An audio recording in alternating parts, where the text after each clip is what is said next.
Goeiedag liewe kyker, baie welkom by hierdie week se Bybelstudie geleentheid. Ons begin met 'n nuwe boek, die boek Romeine. Nou dit is 'n baie mooi boek. Dit word sekerlik beskou as een van Paulus se groot briewe wat hy geskryf het. En ja, hier is ongelooflik baie ryke stof wat in die Romeinebrief is en ons gaan vir 'n klompie weke gaan ons stil staan hierby en ek hoop jy gaan hierdie reis saam met my geniet.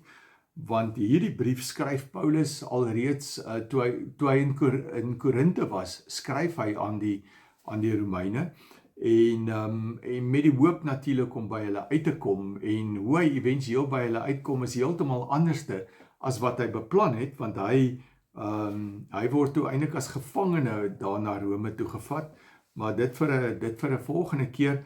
As 'n mens gaan kyk net na die Romeine boek, dan sal jy sien hy werk met leerstellige goed in hoofstuk 1 tot 11 en daarna van 12 tot 15 is dit meer prakties van aard, eties van aard.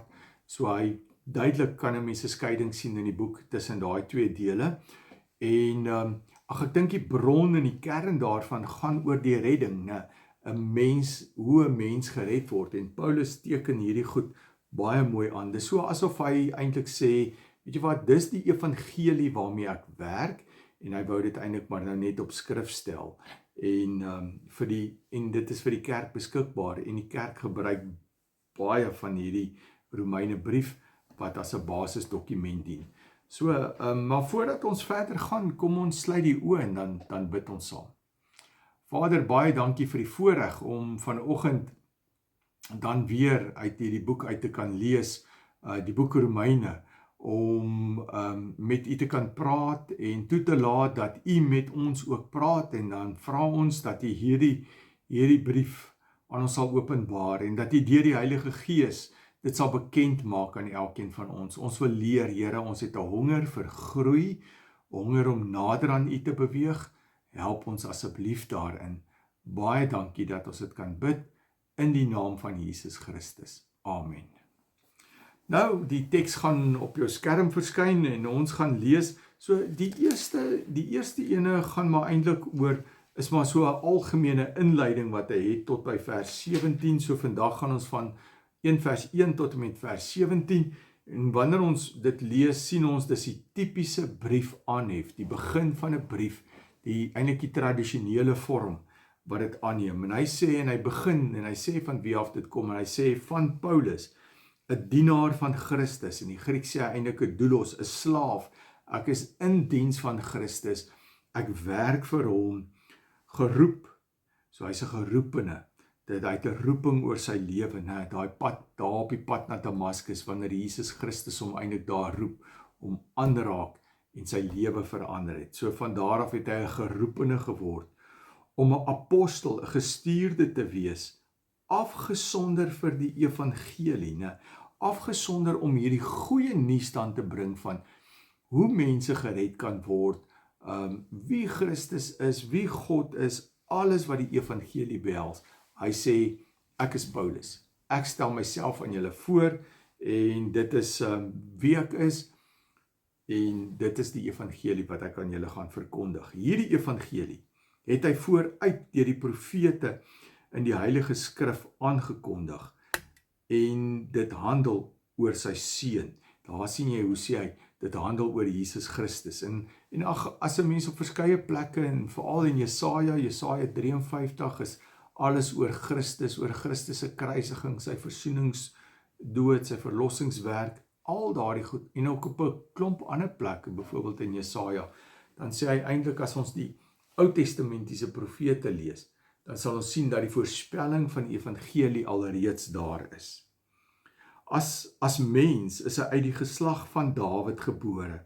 Op grond van sy opstanding uit die dood, is hy deur die Heilige Gees aangewys as die Seun van God, wat met krag beklee is, Jesus Christus ons Here. So dis hoe hy hoor hoe praat hy, hy sê, Jesus kom uit 'n geslagsregister uit as mens, maar hy is ook Seun van God, aangewys deur die Heilige Gees, gevul deur die Heilige Gees, en na sy opstanding, wat skryf Paulus ook, dat hy is verhef, né? Tot sy naam, en hy is verhef tot die naam bo alle name, is hy verhef. Nou vers 5, deur hom het ek die genade ontvang, kyk hoe mooi praat Paulus, né? Het ek die genade ontvang om apostel te wees onder al die heidene nasies. En 'n baie belangrike ding, Paulus kom uit 'n agtergrond van werke, met die wet wat onderhou moes word, al daardie werke wat nagekom moet word, en nou gaan ons sien vanuit die Romeinebrief uit, en dit raak Paulus se teologie, dit raak sy denkwyse, en die evangelie wat hy verkondig, gaan eintlik oor genade, dat ons vanuit genade gered word, deur ons geloof, en hier spreek hy dit spesifiek, ek het die genade ontvang, ek het dit nie verdien nie, om 'n apostel te wees, om dit te gaan verkondig, en dan sê hy, onder al die heidene nasies, want dit was sy primêre roeping gewees, om dit onder die heidene nasies te bring, om tot eer van sy naam mense tot geloof, en so tot gehoorsaamheid te bring, nie oor myself nie, tot eer van die Vader se naam. Julle is hierby inbegrepe, julle is hierby ingesluit, ook julle is geroep om aan Jesus Christus te behoort. Aan almal in Rome vir wie God lief het, en wat hy geroep het, om aan hom te behoort. En dan spreek hy dit so mooi uit, hy sê genade en vrede vir julle, van God ons Vader, en ons Here Jesus Christus. So dis tipies Paulus se brief inleiding, wat hy het, sy aanhef, en wat die mense ook sien in sy ander briewe doen hy dieselfde. Maar hy kom stel homself, hy kom posisioneer hom hier, en hy kom sê in die eerste instansie, ek is 'n dienaar van Christus, ek is 'n geroepene om die evangelie te verkondig, en onder die heidene nasies, en dis alles op grond van genade. En dit is Paulus se wegspringplek, vir dit wat hy vir hulle verder gaan vertel ook. Goed, en dan lees ons daarvan vers 8 af, allereers dank ek my God, deur Jesus Christus, oor julle almal, want in die hele wêreld praat die mense oor julle geloof. Sien, hy het hulle nou nog nie ontmoet nie, maar hulle geloof, jy weet, hulle name hardloop al eintlik vooruit. God, vers 9, wat ek met hart en siel dien, met my hele wese, deur die evangelie wat van sy seun te verkondig, is my getuie, dat ek gedurig in my gebede aan julle dink.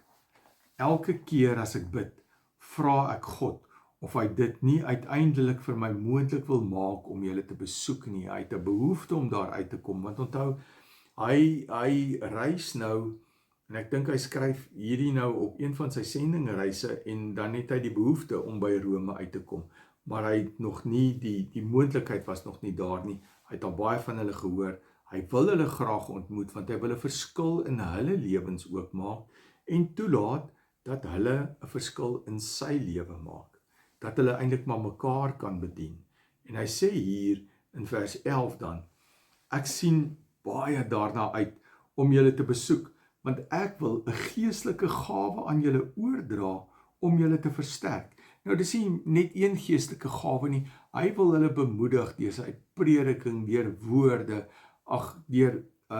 deur hulle te versterk, en hulle toe te rus, te praat, 'n totale bediening daar, bietjie by hulle, om dit by hulle te hê, en dit gebeur deur die werking van die Heilige Gees. Maar hy wil ook toelaat dat hulle sal inspeel in sy lewe. Vers 12, ek bedoel dat, as ek by julle is, ons deur mekaar se geloof bemoedig kan word, en daar sê hy dit, deur mekaar se geloof, ek deur julle sin en julle deur myne. Broers, ek wil hê, vir mens kan sê gelowiges, ek wil hê, dat julle moet weet, dat hoewel ek tot nou toe nog verhinder is, ek my dikwels voorgeneem het, om julle te besoek, om ook by julle, net soos by die ander heidene nasies, mense vir Christus te wen, en dit is Paulus se groot taak. Hy het 'n behoefte om hulle te besoek, die wat nog nie gelowig is nie, om hulle te wen vir Christus. Dis wat Paulus sy hele lewe wou doen, dat hy sekere goed losgemaak het, wat agter, hy los dit en hy strewe na Christus. Hy strewe om hierdie woord te verkondig. 14. Ek staan onder 'n verpligting teenoor Grieke en nie-Grieke, teenoor ontwikkeldes en ongeleerdes. Sien hy sê hy het die Here druk dit eintlik op sy hart om die evangelie aan almal te gaan verkondig. Nou die Grieke het mos nou gedink hulle is die geleerdes, hulle is die beskaafde mense, hulle is die ontwikkeldes en al die nie-Grieke is die wat ongeleerd is, wat nie so ver ontwikkel is nie, wat nie die so filosofiese goed ken nie, so hulle het hulle self gedistansieer. Maar wanneer Paulus kom, dan sê hy die evangelie het eintlik nie grense nie.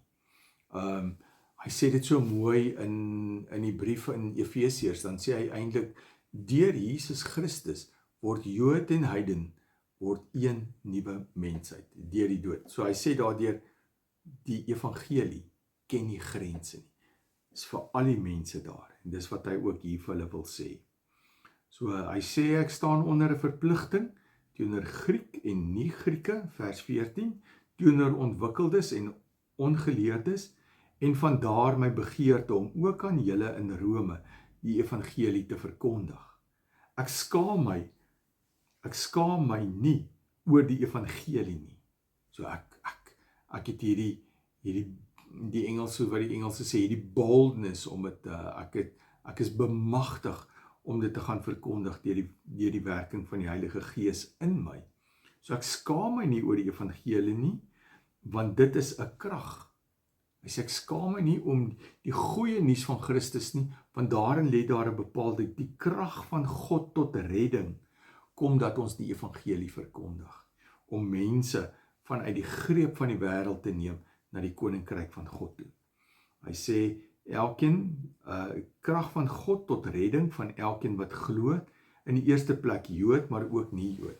So hy trek nie hier die Jood voor nie. Hy sê die evangelie wat verkondig word.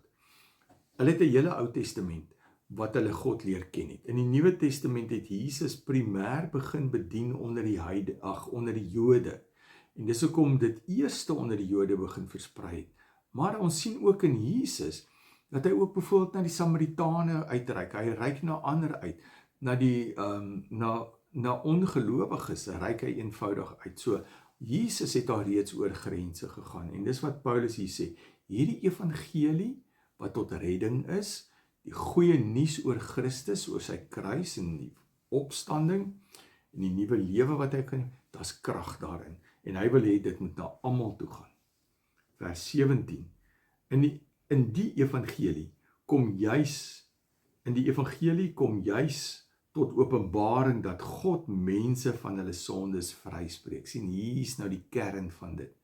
Wat is die kern van die evangelie van wat ek wil verkondig? Die krag daarin.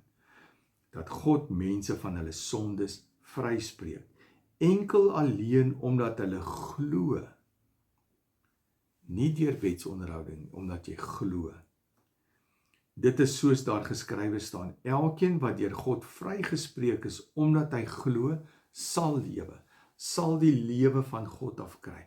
Gebruik hier weer die beginsel, as jy na die ander studies gekyk het, sou jy dit al agtergekom het, Nuwe Testamentiese studies wat ek gedoen het, hy praat oor die Zoe lewe, dit is 'n goddelike lewe wat aan jou gegee is, as jy weergebore word, vanuit God gebore, en dan kom gee hy vir jou nuwe lewe. En hierso sê hy dus, hierdie evangelie, wat kragdadig kan inwerk in jou lewe, kom verander jou lewe, omdat jy glo, kom gee hy vir jou nuwe lewe, en hy spreek jou vry, en dan begin die nuwe lewe. En nou gaan ons verder sien hoe Paulus dan hierdie kern van die evangelie, hoe hy dit vir ons stap vir stap gaan uiteensit. Hy pak dit mooi uit vir ons, sodat dit baie mooi verstaanbaar kan wees. En ek is opgewonde daaroor om dit saam met jou op hierdie reis te gaan, sodat ons dit stap vir stap kan uitpak, om te kyk, maar hierdie evangelie, wat aan my en jou ook toevertrou is, want Jesus het gesê ons moet uitgaan, en hierdie evangelie gaan verkondig, mense disippels maak. Wat behels hierdie evangelie? Hoe werk hierdie evangelie? En Paulus gaan dit vir ons baie mooi uitpak, sodat jy dit ook jou eie kan maak en dit jou lewe ook kan verander. En dit is wat ons net vir hierdie week gaan doen. Gaan lees gerus weer Romeine 1 vers 1 tot einde vers 17 en kyk daarna, kyk na die Bybelstudie hierna en ja, voordat ons mekaar groet, kom ons sluit net die oë en dan bid ons saam. Vader, baie dankie vir die evangelie, dankie dat ons die goeie nuus ook kan deel met mekaar, met ander mense wat dit nie ken nie. Dankie dat ons op grond van u genade, deur te glo in u, nuwe lewe ontvang en die vryspraak ontvang ook. Dankie vir Paulus, dat hy sy lewe aangeraak het en verander het en dat hy die vryspraak en nuwe lewe gekry het en daardeur passievol die evangelie uitgedra het en dat ons vandag hierdie briewe kan hê en onder andere die brief aan Romeine. Vader, in hierdie volgende tyd as dit u wil is, kom praat met ons en kom wys vir ons die belangrikheid van hierdie evangelie en hoe dit saamgestel is. Ons gee aan u die eer, in die naam van Jesus bid ons dit. Amen. My gebed is dat jy regtig waar 'n wonderlike week sal hê, 'n week waarin jy gaan toelaat dat die Heilige Gees met jou praat en waarin jy gaan toelaat dat God net in jou en deur jou gaan werk ook. En as die Here wil, gesels ons volgende week verder van 1 vers 18 af tot net so voor hoofstuk 2. Seën vir jou week, gaan maak 'n verskil. Groete.